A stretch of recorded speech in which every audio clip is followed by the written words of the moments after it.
Конкретниот случај за премиерот Мицковски што беше добро да води и тој разговараше со видни личности, се разбира за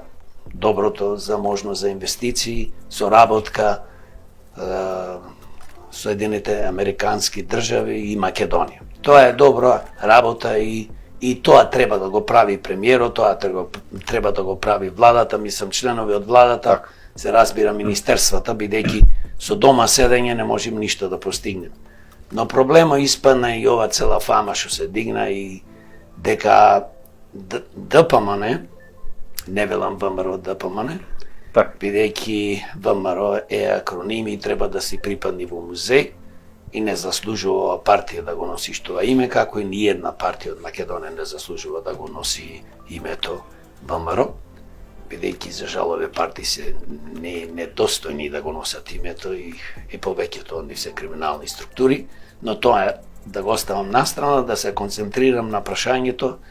е дека тие изјавија дека тој бил единствениот од Македонија што бил поканет од председателот Доналд Трамп. Тоа е невистина, бидејќи... Да, единствениот на Балканот. Да, председателот Доналд Трамп не го има поканато премиерот Мицковски,